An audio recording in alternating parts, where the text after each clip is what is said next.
வணக்கம் நண்பர்களே. வேறு வழியில் அதிமுக ஒன்றிணைய போகுது. அதற்கான பேச்சுவார்த்தை அதிமுகவில் தொடர்ந்து நடக்குது. ஆமாங்க, என்ன சொல்கிறீங்கன்னு கேட்குறீங்களா? உண்மைதாங்க.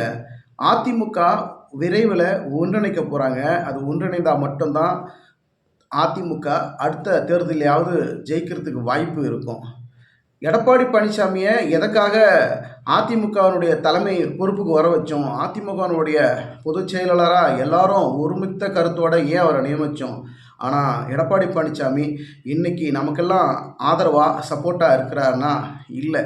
அந்த பொதுச் செயலாளருங்கிற ஒரு விஷயத்தை வச்சுக்கிட்டு எல்லாரையும் கழட்டி விடுறாரு, எல்லாரையும் பகைச்சிக்கிறாரு.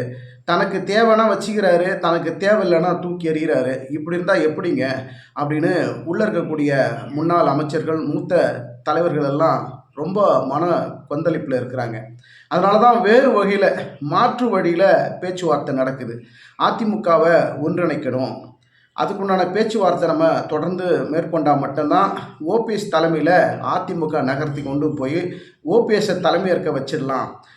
அப்போ தான் சரிபட்டு வருவார் எடப்பாடி பழனிசாமி அப்படிங்கிற ஒரு டாக் அதிமுகவில் போயிட்டுருக்கு. எடப்பாடி பழனிசாமியை அண்ணாமலை விமர்சனம் பண்ணாக்கா அண்ணாமலை மட்டும்தான் விமர்சனம் பண்ணுவார் எடப்பாடி பழனிசாமியை. ஆனால் அண்ணாமலை விமர்சனத்துக்கு எடப்பாடி பழனிசாமி சார்பாக 4 பேர் இருக்கிறாங்க. உடனே எடப்பாடி சார்பாக 4 பேரும் கொந்தளிச்சு எழுந்துருவாங்க.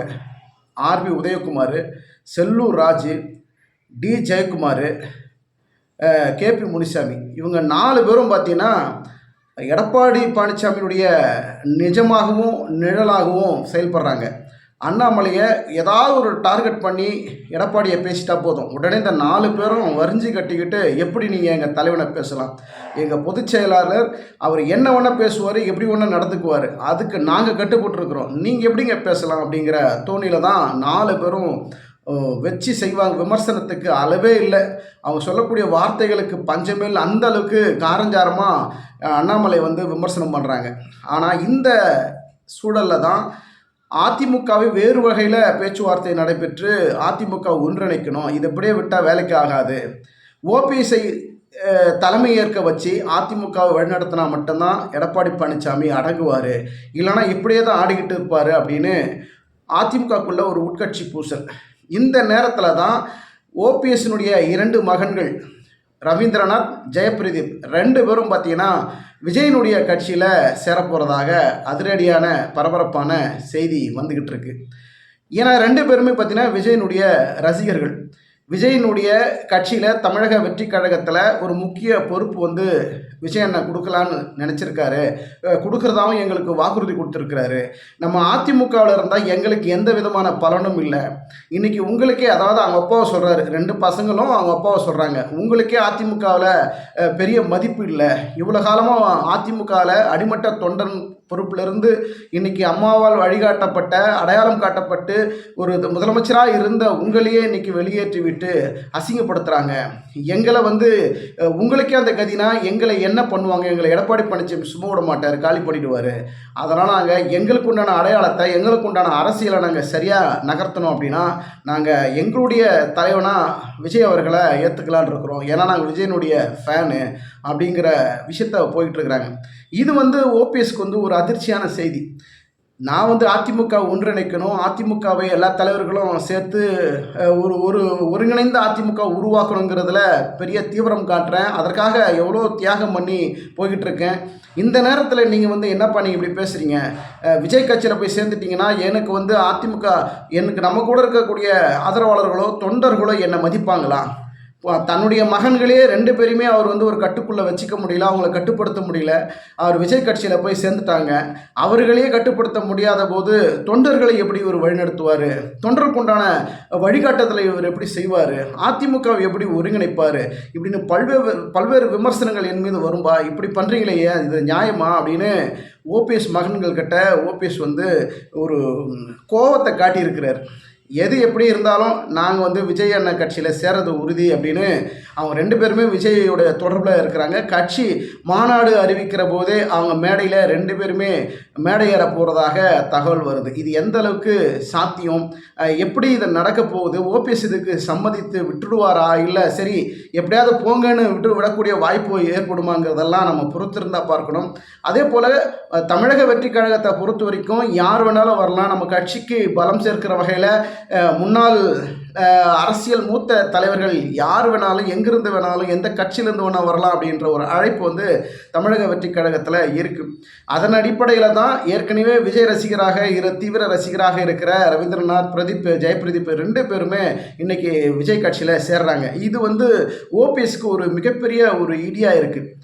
அண்ணாமலை வந்து எடப்பாடி பழனிசாமியை விமர்சனம் பண்ணி பேசுகிறதும், அதிமுக ஒருங்கிணைக்கணும், அதிமுகவை ஓபிஎஸ் தலைமைக்கு கொண்டு வரணும் அப்படின்னு பாஜக துடிக்குது. காரணம் என்னென்னா, ஓபிஎஸ்ஸை நம்ம கைக்குள்ளே வச்சுக்கிட்டு அதிமுகவை வந்து அதிமுக தலைமை பொறுப்பை ஓபிஎஸ் கிட்ட கொடுத்தா தான் நம்ம சொல்கிறத ஓபிஎஸ் கேட்பார், நம்ம சொல்கிறபடி அதிமுக கட்டுப்படும், நமக்கேற்ற மாதிரி அவங்க செயல்படுவாங்கங்கிறதுனால ஓபிஎஸ் தலைமையில்கிட்ட அதிமுகவை கொண்டு வந்து சேர்க்கணும்.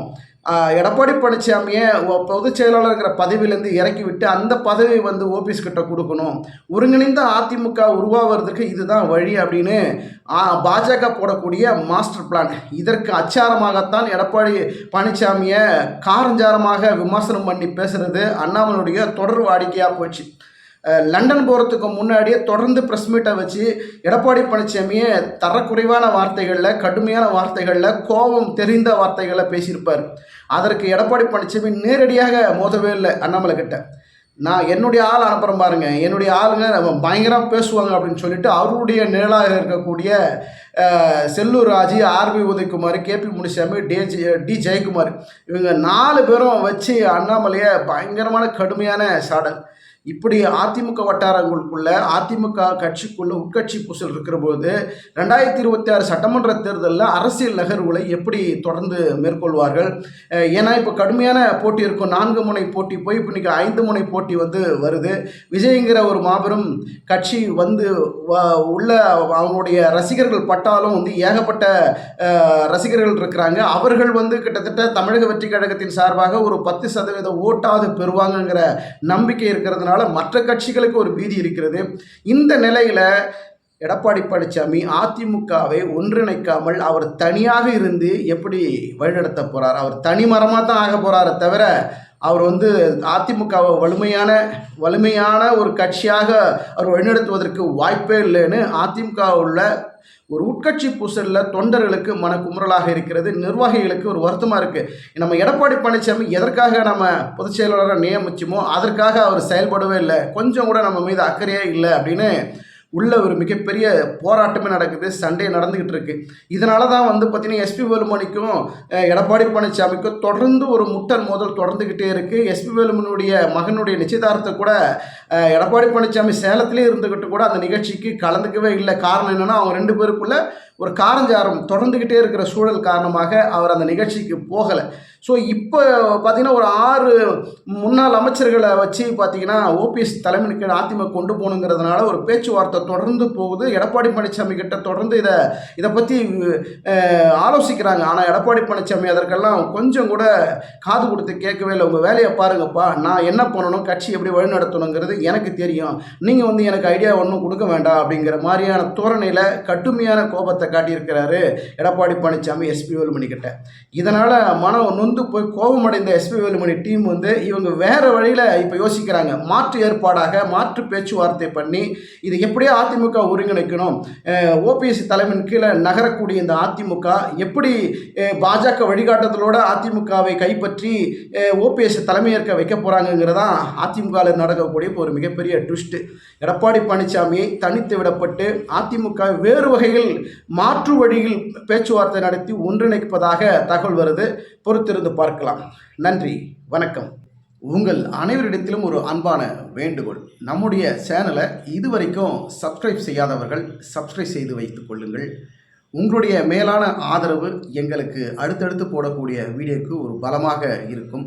கிட்டத்தட்ட ஒரு 80% வந்து நம்மளுடைய சேனலை இதுவரைக்கும் சப்ஸ்கிரைப் செய்யாமல் பார்த்துக்கிட்டு இருக்கிறாங்க. உங்ககிட்ட ஒரு அன்பாக கேட்டுக்கிறேன். நம்மளுடைய சேனலை சப்ஸ்கிரைப் செய்யுங்க, லைக் பண்ணுங்கள், உங்களுடைய கருத்துக்களை கமெண்ட் செக்ஷனில் பதிவு பண்ணுங்கள்.